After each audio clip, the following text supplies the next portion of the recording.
Hello student, अब हम study करेंगे topic energy store in a capacitor. Capacitor में एनर्जी हमें स्टोर करनी है। अब कैपेसिटर में कौन सी एनर्जी स्टोर होगी? ऑब्वियसली वहाँ स्टेशनरी चार्ज है तो वहाँ पोटेंशियल एनर्जी स्टोर होगी, that is known as a electrostatic energy और इलेक्ट्रिकल पोटेंशियल एनर्जी। ये एनर्जी स्टोर होगी। अब कैपेसिटर एक तो प्लेट पॉजिटिव चार्ज होता है, एक निगेटिव चार्ज होता है, तो अब इसमें एनर्जी कैसे स्टोर होगी? अगर एक प्लेट पॉजिटिव है एक प्लेट नेगेटिव है तो इसमें एनर्जी कैसे स्टोर होगी? अब वही हम स्टडी करते हैं कि उसमें एनर्जी कैसे स्टोर होगी। Mainly capacitor is a device use to store energy. Capacitor का यूज़ क्या है? एनर्जी स्टोर करने के लिए इसका यूज़ होता है। हम स्टोर करते हैं चार्ज, लेकिन उस चार्ज की वजह से क्या स्टोर होता है? एनर्जी स्टोर होती है। Charging of capacitor. Charging of capacitor means transferring electron from one plate of capacitor to the other. Charging क्या होता है? Charging of capacitor means charge को ट्रांसफ़र करना, transfer of electron from one plate of capacitor to another. Hence work will be done by battery. तो ये charge एक plate से दूसरे प्लेट, एक तो निगेटिव चार्ज एक प्लेट से दूसरी प्लेट पे ट्रांसफ़र करो या पॉजिटिव चार्ज, दोनों का मीनिंग सेम ही है।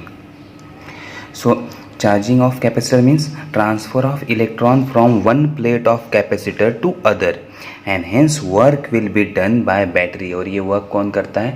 बैटरी। जो भी वर्क बैटरी ने किया है that is store in the form of potential energy और energy store in a capacitor. अब ये चार्ज कैसे ट्रांसफ़र होंगे? अब ये चार्ज, अगर हमें कैपेसिटर चार्जिंग करना है मीन्स चार्ज ट्रांसफ़र कैसे होंगे वो हम देख लेते हैं। अब हम नेगेटिव चार्ज लेते हैं। Negative charge means electron. तो अब electrons remove from positive plate. याद रखो इलेक्ट्रॉन कहाँ से रिमूव हो रहे हैं? पॉजिटिव प्लेट से। विच अट्रैक्ट देम।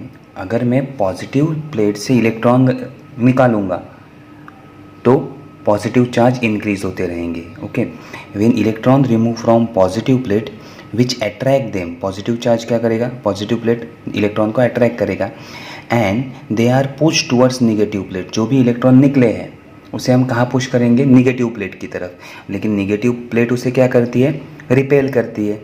निगेटिव प्लेट उसे क्या करती है? रिपेल करती है। So which repel them. In both the cases force oppose the transfer of electron from one plate to another plate. Positive plate से मैंने इलेक्ट्रॉन निकाला और उसको कहाँ डाल रहा हूँ? निगेटिव प्लेट पे। कहाँ डाल रहा हूँ? निगेटिव प्लेट पे। अब देखो पॉजिटिव प्लेट ऑब्वियसली इलेक्ट्रॉन को अट्रैक्ट करेगा और निगेटिव प्लेट इलेक्ट्रॉन को रिपेल करेगा। तो अब एक इलेक्ट्रॉन को पॉजिटिव प्लेट से निगेटिव प्लेट ट्रांसफ़र करने के लिए मुझे क्या करना पड़ेगा? Work done. मुझे क्या करना पड़ेगा? Work done against opposite force of attraction as well as force of repulsion. दोनों के खिलाफ मुझे क्या करना पड़ेगा? वर्क करना पड़ेगा। और जैसे जैसे ये ट्रांसफ़र होंगे इलेक्ट्रॉन के वैसे वैसे अपोजिशन ऑल्सो इंक्रीज। तो अपोजिशन भी इंक्रीज होता रहेगा। ओके, अब ये समझ में नहीं आया? टेंशन मत लो, डायग्राम से स्टडी करते क्या हो रहा है। अब सपोज कैपेसिटर की ये दो प्लेट है, पैरेलल प्लेट है। दो प्लेट एक दूसरे के सामने रखे हुए। इनिशियली इस पर कोई भी चार्ज नहीं है। तो अब सपोज़ इस प्लेट को मुझे पॉजिटिव करना है और इस प्लेट को मुझे क्या करना है? निगेटिव करना है। इस प्लेट को मुझे क्या करना है? पॉजिटिव, और इस प्लेट को मुझे निगेटिव करना है। सेकेंड प्लेट को मुझे क्या करना है? इसको पॉजिटिव इसको निगेटिव। तो मैं क्या करूँगा? पॉजिटिव प्लेट से एक इलेक्ट्रॉन निकालूंगा, पॉजिटिव प्लेट से निगेटिव चार्ज निकालूंगा। क्या निकालूंगा? निगेटिव चार्ज, जिसे हम इलेक्ट्रॉन कहते हैं। मैं ऐसा कहता हूँ कि निगेटिव चार्ज मैंने निकाल दिया DQ, और उसको कहाँ ट्रांसफ़र कर रहा हूँ मैं? इस प्लेट पे। इनिशियली दोनों पे कोई भी चार्ज नहीं थे, तो यहाँ से मैंने एक चार्ज तोड़ा और यहाँ रख दिया, कोई भी दिक्कत नहीं आ गई। अब यहाँ से यहाँ ट्रांसफ़र करने अपोज करने के लिए कोई नहीं था तो इजीली ट्रांसफ़र हो गया। अब देखो जैसे ही ये चार्ज नेगेटिव चार्ज यहाँ चला गया तो ये प्लेट नेगेटिवली चार्ज होगी और ये पॉजिटिवली चार्ज। अब जैसे ही मैं नेक्स्ट DQ चार्ज शिफ्ट करने की कोशिश करूँगा, सेकेंड चार्ज, ये हमारा पहला था, अब ये सेकेंड चार्ज, जैसे ही यहाँ से निकालने की कोशिश करूँगा तो ये पॉजिटिव चार्ज इसे अट्रैक्ट करेगा। पॉजिटिव चार्ज माइनस DQ को अट्रैक्ट करेगा और निगेटिव चार्ज रिपेल करेगा।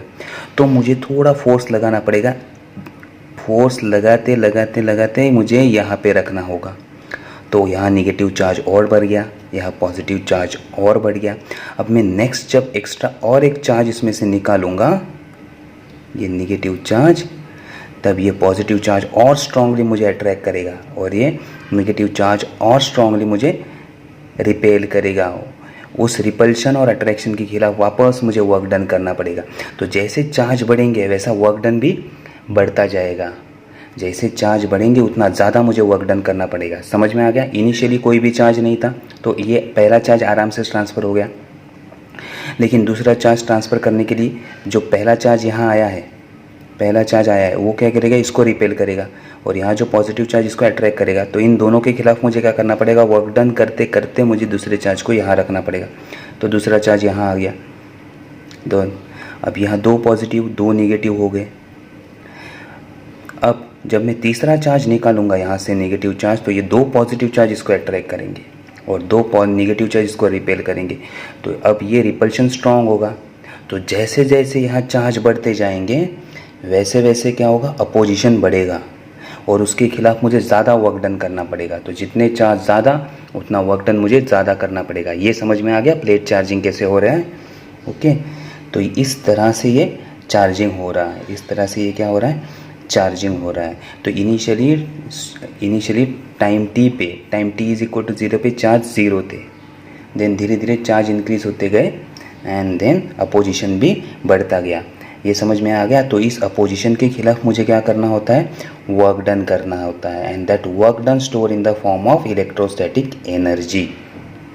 Now, this work done is stored in the form of electrostatic energy in the electric field between the plate। तो ये जो मैं ट्रांसफ़र करने के लिए जो वर्क डन कर रहा हूँ पॉजिटिव प्लेट से negative plate, that work done store in the form of potential energy in the electric field between the plates. ये समझ में आ गया? अब हम नेक्स्ट इसका डेरिवेशन की ओर बढ़ते हैं कि डेरिवेशन इसका कैसे डेराइव या फॉर्मूला इसका कैसे बनाएंगे। Now consider a capacitor C being charged by the DC source of voltage V और V वोल्ट। अब कैपेसिटर C को मुझे चार्ज करना है, कैपेसिटर C को मुझे क्या करना है, चार्ज करना है।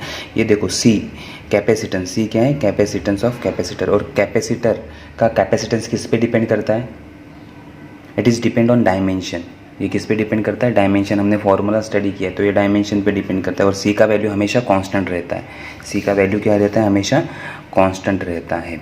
तो इनिशियली जब हम इसको चार्जिंग स्टार्ट करेंगे तो इनिशियली इस पे चार्ज कितने होंगे, सपोज टाइम टी पे हमने स्टार्ट किया चार्जिंग करना, T is equal to 0। Maximum इस पे चार्ज कितने रह सकते हैं, क्यू, और इस पे minus Q. Okay, maximum charge कितने रह सकते हैं, क्यू और माइनस क्यू दोनों प्लेट पे। इस पे पॉजिटिव क्यू रहेगा और इतने मैक्सिमम। तो इनिशियली जब चार्जिंग स्टार्ट हो रहा है, टी इज इक्वल टू 0, एक भी चार्ज नहीं था, so Q is equal to 0 and V is equal to 0। Therefore capacitance का वैल्यू क्या रहेगा, सी ही रहेगा। कैपेसिटेंस कांस्टेंट रहता है, कैपेसिटेंस क्या रहता है, कांस्टेंट, सी रहेगा। C is equal to Q by V formula है ना, लेकिन C का वैल्यू हमेशा कांस्टेंट रहता है। अब देखो at arbitrary time T is equal to T, time क्या हो गया अब T। तो इस टाइम पे स्मॉल चार्ज यहाँ आ गया पॉजिटिव Q और स्मॉल चार्ज नेगेटिव Q यहाँ आ गया। तो Q का वैल्यू क्या हो गया अब, स्मॉल q। वोल्टेज कितना हो गया, V इज इक्वल टू, हमें फॉर्मूला पता है, C का फॉर्मूला क्या होता है, C is equal to Q by V।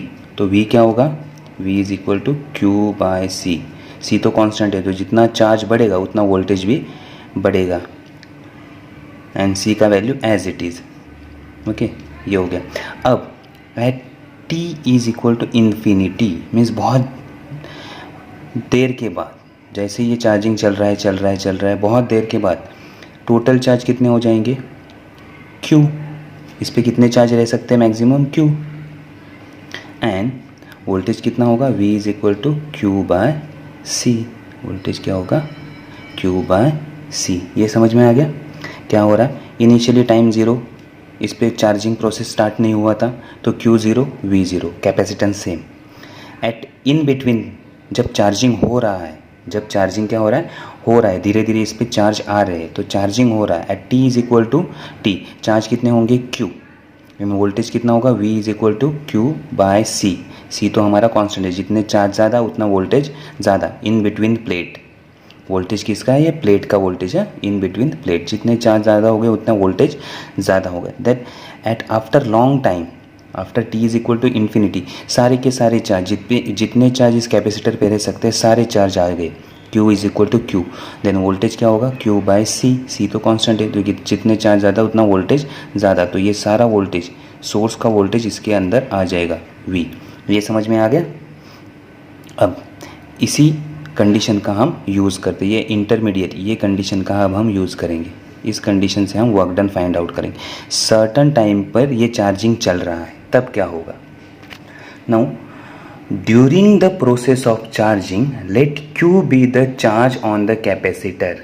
अब हमने बीच वाला, अब चार्जिंग चल रहा है at t is equal to T, during the process of charging the Q be the charge on the capacitor and V be the potential difference between plate. Then capacitance का formula क्या है, C is equal to Q by V and therefore V is equal to Q by C। ये हो गया हमारा equation 1, ये समझ में आ गया। So C is equal to Q by V and V is equal to Q by C।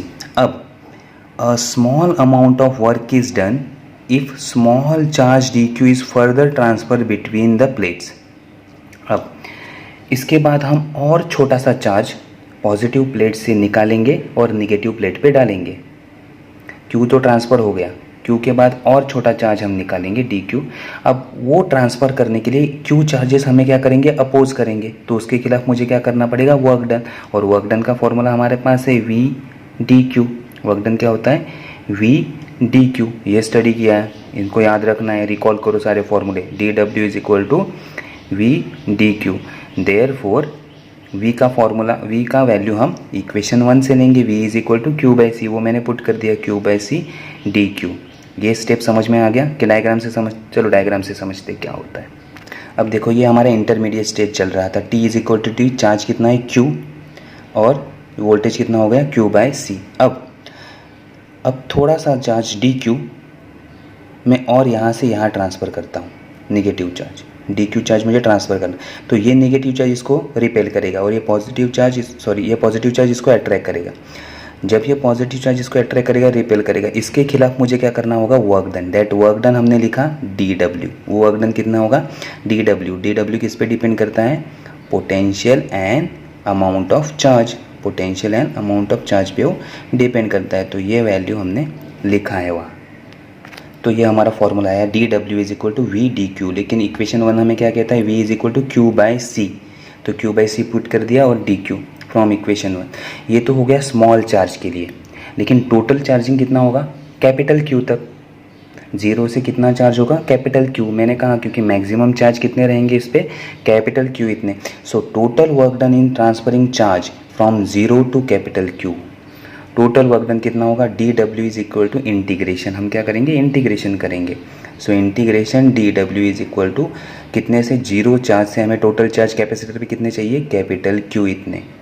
So Q by C D Q, ये हमने क्या किया, इंटीग्रेशन। अब 1 बाई सी मैंने कहा था कैपेसिटेंस कांस्टेंट होता है तो वो बाहर आ जाएगा 1 बाई सी, तो रिमेनिंग क्या होगा, integration zero to Q D Q, और इसका फॉर्मूला हमें पता है, integration of Q D Q क्या होता है, Q square by 2। So W is equal to 1 by C in bracket Q square by 2, upper limit और lower limit, upper limit Q, lower limit, upper limit minus lower limit तो zero put करेंगे तो value same रहेगा, तो upper limit पहले put करते हैं। सो upper limit से क्या होगा, 1 by 2 Q square divided by C, minus zero होगा, जीरो तो हमने निकाल दिया, तो W क्या हो जाएगा, is equal to half Q square by C। ये हो गया हमारा work done. This work done store in the form of electric potential energy और इलेक्ट्रोस्टैटिक एनर्जी। यही वर्क डन किसके फॉर्म में स्टोर हो जाएगा, electric potential energy. Work done is nothing but a potential energy, हमने बहुत बार ये सीखा है, work done is nothing but a potential energy. So जो भी हम वर्क डन करेंगे वो पोटेंशियल एनर्जी के फॉर्म में स्टोर हो जाएगा। Okay, so this work done W is nothing but a potential energy. तो एनर्जी का फॉर्मूला क्या होगा अब? So energy is equal to U is equal to half Q square by C। Half Q square, जो भी work done का formula था वही फॉर्मूला एनर्जी का होगा। अब हमें पता है C is equal to Q by V, C is equal to Q by V और Q is equal to C V, Q is equal to C V. अब दोनों वैल्यू इसमें पुट करते हैं। पहले मैं पुट करता हूँ Q is equal to C V, ऊपर पुट किया तो क्या होगा? C square V square divided by C, 1C cancel हो जाएगा तो बचेगा क्या? U is equal to half C V square, U is equal to half C V square. And next C is equal to Q V, मैं नीचे put करता हूँ, क्या होगा? U is equal to half Q square divided by C का value Q by V। तो अब एक Q कट हो जाएगा और रिमेनिंग क्या होगा? ये V ऊपर चला जाएगा, so U is equal to half Q V। तो ये हो गया energy store in a capacitor और potential energy store in a capacitor और electrostatic energy store in a capacitor. ये सारे इक्वेशन सेम है। ये आईएमपी इक्वेशन है, याद रखो, बहुत बार पूछा गया है एग्जाम में। ये आईएमपी इक्वेशन है, prove that U is equal to half C V square, ये पूछा गया है। ये बहुत बार इक्वेशन आया, इसके ऊपर सम भी आते हैं। तो ये आईएमपी डेरिवेशन है, इसको करके देखो। तो तीनों इक्वेशन अगर हम साथ में लिखेंगे, इक्वेशन 1 2 3, इसमें से कोई भी आपको एग्जाम में एक पूछ सकते हैं। सो U के ये तीनों फॉर्मूले याद रखने हैं।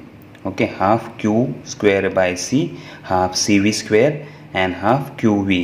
ये तीनों भी इम्पॉर्टेंट है। ये टॉपिक पूरा क्या पूरा इम्पॉर्टेंट है, इसको करना ही है, इसको करना ही है। इस पे बहुत सारे प्रॉब्लम्स और इसका डेरिवेशन भी बहुत बार पूछा गया है।